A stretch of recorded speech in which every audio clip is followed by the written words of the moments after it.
नमस्कार, छायाज रेसिपीजमध्ये आज आपण रव्यापासून एक नवीन रेसिपी बनवूया। याबरोबरच एकच रव्याचं मिश्रण करून त्यापासून वेगवेगळ्या 3 ते 4 प्रकारच्या रेसिपीज कशा बनवायच्या ते सुद्धा मी या व्हिडिओमध्ये सांगणार आहे। यासाठी व्हिडिओ शेवटपर्यंत पहा। चला तर बनवायला सुरुवात करूया। सगळ्यात आधी एक वाटण तयार करूया। यासाठी इथे मिक्सरच्या भांड्यामध्ये मी एक मध्यम आकाराचा कांदा घेतलाय, मोठा चिरून घेतलाय। यानंतर इथे मी एक मध्यम आकाराचा बटाटा, कच्चा बटाटा सोलून असं मोठे तुकडे करून पाण्यामध्ये ठेवला होता रंग बदलू नये म्हणून, तो यामध्ये घालायचा आहे। यानंतर इथे 5 ते 6 पाकळ्या लसूण घेतलाय, थोडंसं आलं घेतलंय, अर्धा चमचा जिरं घालायचं यामध्ये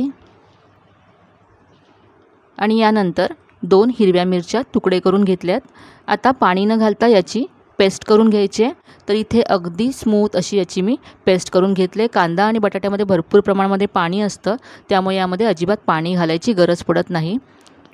आता यामध्ये 1 कप रवा घालायचा आहे। तुम्ही घरातली कुठलीही एक वाटी सेट करा आणि तिने इथे 1 वाटी रवा मोजून घ्या।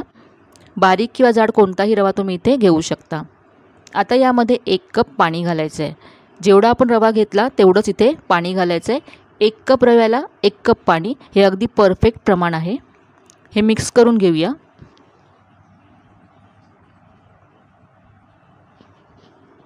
हे सगळं असं छान एकजीव करून घ्यायचं आणि हा रवा आहे तर फुलण्यासाठी याला आता आपण 10 ते 15 मिनिटं झाकून बाजूला ठेवून देऊया।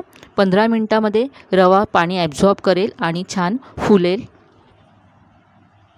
साधारण 15 मिनिटं झालेत, आपण पाहूया। तर हे पहा आधीपेक्षा घट्ट झालंय।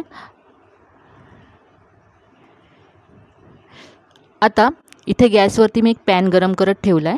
गॅसची फ्लेम स्लो करायची आहे आणि या पॅनमध्ये हे सगळं मिश्रण घालायचं आहे।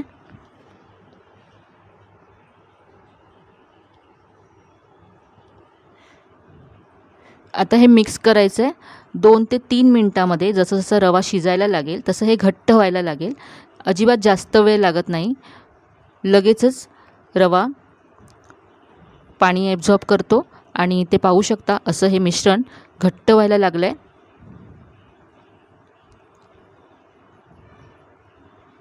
सतत हे मिक्स करत राहायचं आहे आणि गॅसची फ्लेम स्लो ठेवायची आहे। तर पहा हे घट्ट झालं आहे, गोळा व्हायला लागला आहे आणि मिश्रण पॅन सोडायला लागलं आहे। तर इथे गॅस बंद करायचा आहे आणि हे एका बाउलमध्ये काढून घ्यायचं आहे। आता हे आपल्याला मिश्रण मळून घ्यायचं आहे। तर खूपच गरम आहे, थोडंसं याला आपण कोमट करून घेऊया। पूर्ण याला थंड करू नका, पूर्ण थंड झालं तर रवा ड्राय होईल आणि मग तुम्हाला मळता येणार नाही। म्हणून हे हाताला सहन होईल इतपत थंड करून घ्यायचं आणि मग मळायचं। तर आता हे थोडंसं कोमट झालं आहे। आता यामध्ये आपण पुढचं साहित्य घालूया। थोडेसे मसाले इथे घालते। यामध्ये आपण हिरवी मिरची घातली आहे, त्यामुळे इथे मी फक्त रंगासाठी काश्मीरी लाल मिरची पावडर घालते। तुम्ही चिली फ्लेक्ससुद्धा घालू शकता। यानंतर इथे मी अर्धा चमचा चाट मसाला घातला आहे। चाट मसाला नसेल तर तुम्ही लिंबाचा रस घालू शकता। पाव चमचा हळद घातली आहे आणि यानंतर इथे मी पाव चमचा ओवा घालते। ओव्याची चव खूप छान येते यामध्ये। बारीक चिरलेली कोथिंबीर घालायची आहे। आता हे सगळं आपल्याला मिक्स करायचं आहे। यामध्ये मी चवीप्रमाणे मीठसुद्धा घातलं आहे। तर रवा छान शिजला आहे, त्यामुळे हे अगदी पिठासारखं झालं आहे। पहा छान एकजीव झालं आहे सगळं मसाले। यामध्ये आपण कांद्याची पेस्ट घातली आहे।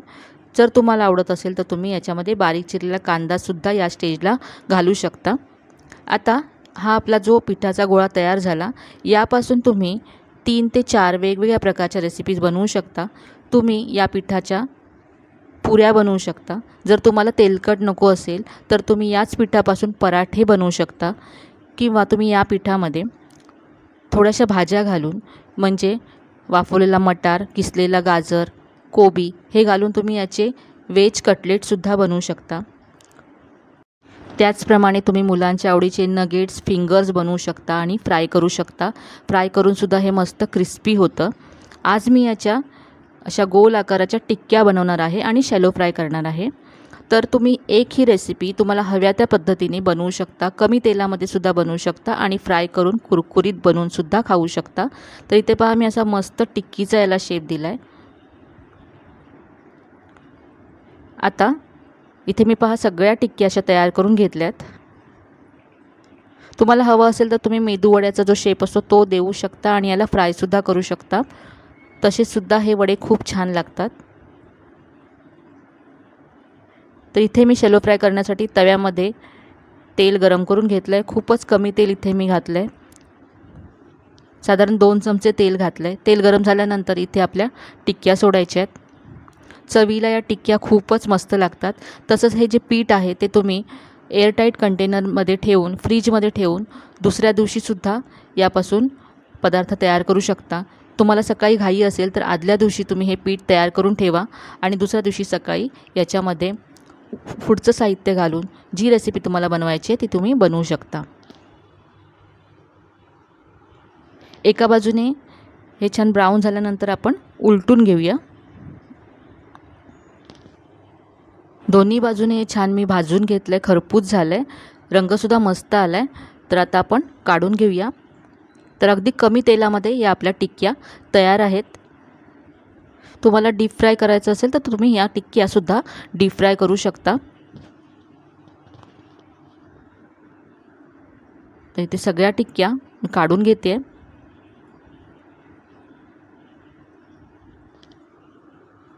तर हे आपल्या मस्त टिक्क्या तयार आहेत. पाहू शकता दिसायला जितक्या छान दिसत आहेत तितक्याच चवीला ह्या मस्त लागतात.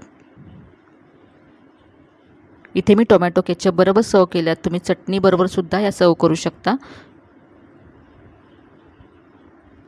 तर आजची ही रेसिपी तुम्हाला कशी वाटली कमेंटमध्ये नक्की कळवा. रेसिपी जर आवडली असेल तर व्हिडिओला जास्तीत जास्त लाईक करा, शेअर करा. चॅनलवर नवीन असाल तर चॅनलला सबस्क्राईब करायला विसरू नका. चला तर मग पुन्हा भेटूया अशाच छान छान आणि नवीन नवीन रेसिपीसह. तोपर्यंत धन्यवाद.